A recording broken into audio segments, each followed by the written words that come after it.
Trump is furious with Canada working against the United States' interests, along with oil-rich countries like Qatar. What is happening right now could break the US partnership with Europe in the global oil and gas trade. Canada and Qatar made big moves that completely changed where natural gas was sent. Instead of sending most of their gas to the United States like they used to, they decided to send it to Asia and Europe in the global oil and gas trade through ExxonMobil. This wasn't just about changing shipping routes. It was about breaking old alliances, creating new ones, and shifting the power balance in global energy. This news is developing really fast, and there is a lot of catching up to be done, so ensure you are subscribed to the channel. And let's get into it. It all started with the decision by US President Donald Trump to tax Canadian natural gas coming into the US. He said it was to get better trade deals for Americans. But the result was far more serious than expected. Canada saw this as a betrayal. After decades of working closely with the US on energy, Canada began to cut ties. Instead of selling gas to its neighbor, it turned to Europe and Asia. The long-standing idea that the US was the world's energy leader began to fall apart. Canada's new Prime Minister, Mark Carney, made a huge announcement. He said that the close energy relationship with the United States, which had lasted since the end of World War II, was over. In its place, Canada would now focus on selling its gas to Europe and Asia. This wasn't just about money. It was about sending a clear message.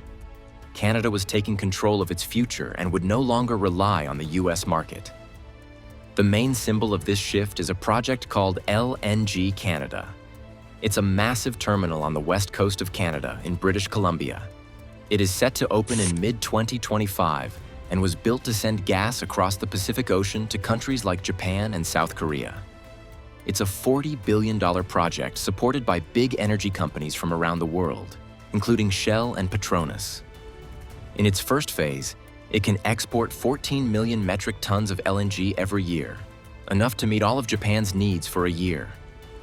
The pipelines that used to send gas south to the US are now being redesigned to send gas to the Pacific coast. Canada is even exploring routes through the Arctic Ocean so it can ship LNG to Europe during the summer months. It's clear that Canada is not just looking for new customers, it's building a new energy strategy from the ground up. By the end of 2025, Canada had already signed long-term deals with countries like Germany, Japan, India, and South Korea. Many of these deals last 20 or 30 years. Some of them don't even use US dollars, which shows how far Canada is willing to go to step away from American influence. Meanwhile, the US is left trying to fill the gap with gas from other places, often at higher prices and with more risk. This split has made the US more vulnerable. And if Canada can walk away after 70 years, who's next? While Canada was breaking away from the US, Qatar was rising fast. Qatar is already one of the biggest LNG exporters in the world.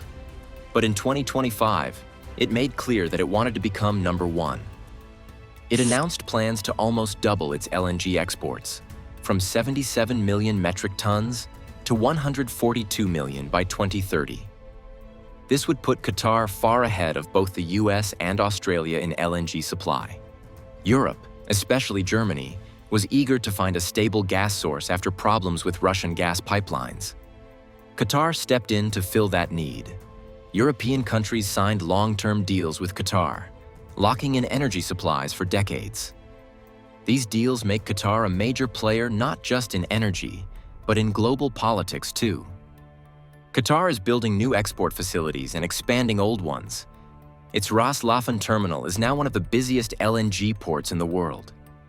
Tankers leave daily, carrying gas to Europe and Asia. But this gas isn't just heating homes. It's buying Qatar global influence. Every shipment makes Europe more dependent on Qatar, giving the country greater power in international decisions. But not everything is smooth. The European Union has new rules that require trade partners to follow environmental and labor standards. These rules could create problems for Qatar, which has faced criticism in the past for its treatment of workers. Human rights groups are already warning that Europe is turning a blind eye to bad behavior just to keep the lights on. Still, for now, Qatar holds the cards. Europe needs energy, and Qatar is ready to supply it. Back in the US, things are not going well.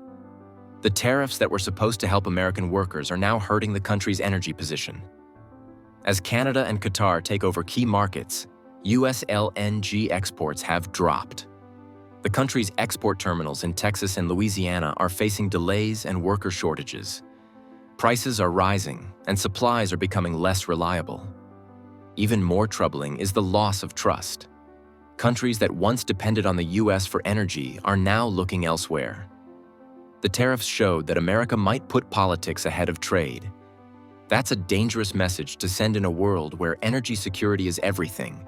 Foreign investment in US energy projects has also fallen sharply, to the biggest decline since the global financial crisis in 2008.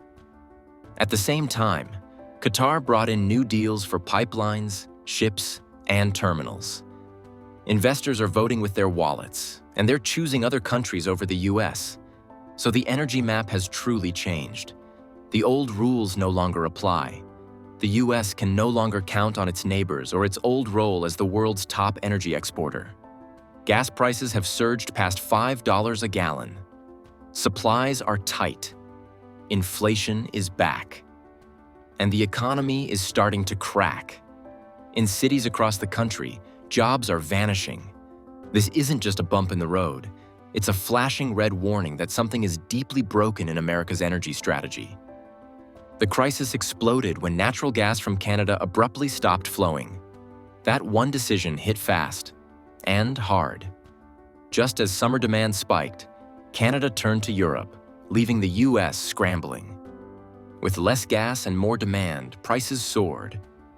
In 2024, the return of inflation was led by rising fuel costs. But the pain didn't stop at the pump. When energy gets expensive, everything else does too. Food, shipping, electricity. Daily life got more expensive, fast. Inflation didn't just return, it exploded. Years of effort to tame it after the 2022 to 2023 crisis were undone in months. Working families, already stretched thin, were hit hardest. Even a few extra cents per gallon can be brutal. But this time, it wasn't cents. It was dollars. Businesses were slammed. Trucking fleets, delivery companies, airlines, their fuel bills skyrocketed overnight. Many had no choice but to raise prices or lay off workers. What followed was a perfect storm, entirely avoidable. For years, US leaders had promised energy independence, imagining a future without foreign reliance. But that dream unraveled quickly. America's energy system is tightly bound to its neighbors, especially Canada. Breaking those ties didn't make the US stronger. It made it more vulnerable. Ports weren't ready. Terminals were overwhelmed. Ships stacked up in harbors. Delays grew. Prices climbed. And instead of securing long-term energy deals, the US was stuck with expensive spot contracts and legal fights over new infrastructure. Rather than fix the problem, Washington started pointing fingers. Some blamed environmental groups, others blamed foreign governments. But few were willing to admit the truth. Poor planning and short-sighted policy got us here. The impact is being felt in cities all over the country. Places like Corpus Christi, Texas, and Port Arthur, Louisiana, once booming with energy jobs, are now fading. Gas haulers are out of work. Local shops are closing. These towns were built on energy. Now they're collapsing under its absence. And still, no real plan has emerged. No major push to reconnect with Canada. No urgent investment in modern ports or pipelines. Just more debates, more delay. But this crisis isn't just about jobs and prices. It's about power, global power. Energy means leverage. The countries that supply gas and oil also help shape the rules of global trade. If the US loses its position in the energy world, it could also lose its voice in global politics. Other countries may begin to set the terms, and America may have to follow. And while American leaders point fingers, entire towns are being left behind, quiet casualties of a crisis nobody saw coming. The energy crisis didn't just hit American towns. It struck at the very heart of US global power, the dollar. For decades, the US held a secret weapon. Not just oil, but the fact that nearly all oil was sold in US dollars. That meant every country needed dollars to buy energy, and that kept America on top. But what happens when countries start choosing gas without greenbacks? When energy trades are priced in euros, yuan, or even digital currencies? If the dollar loses its grip on oil trade, America's financial dominance could crumble, making gas prices the least of its worries. It's tempting to believe this is just a short-term problem, something that will fix itself in time. But this crisis shows deeper problems. America's energy system was built in a different era. Today's world is more connected, more competitive, and more strategic. Countries are using energy not just to fuel their homes and businesses, but also to gain influence, build alliances, and shape the future. Right now, the US is stuck. It needs new investment in ports, pipelines, and technology. It needs smarter trade deals, better diplomacy, and a clearer long-term vision. It also needs to rebuild trust with its closest neighbors. Energy independence is not just about drilling more oil or shipping more gas. It's about working with others, staying flexible, and adapting to change.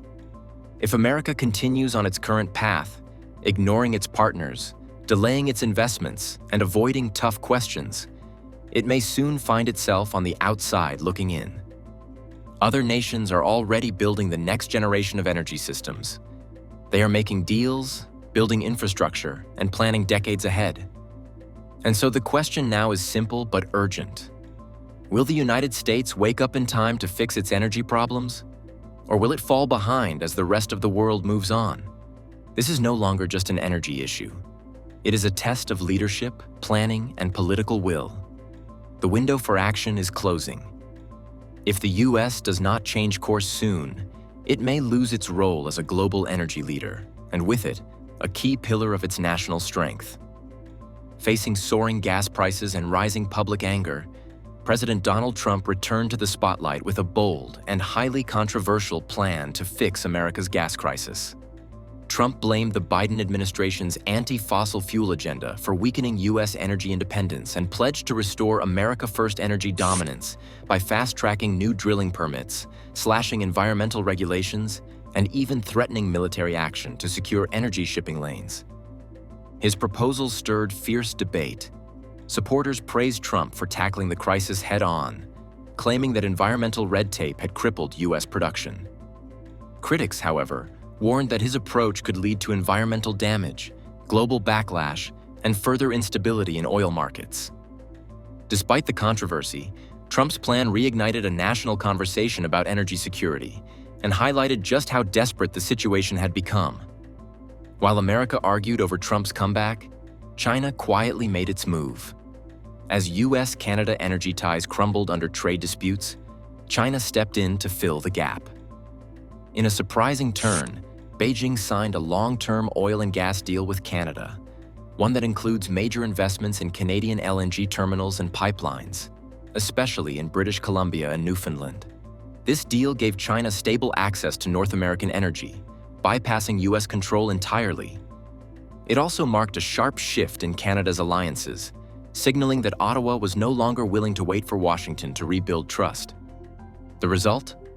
While the US struggled with political chaos and crumbling infrastructure, China was sealing decades of energy dominance, right in America's own backyard. The symbolism couldn't be clearer. As Trump shouts about energy dominance, China is already living it. Quietly, strategically, permanently, the age of American oil power isn't dying in a blaze. It's fading in silence. Make sure you're subscribed and have notifications on, because this story is only just beginning.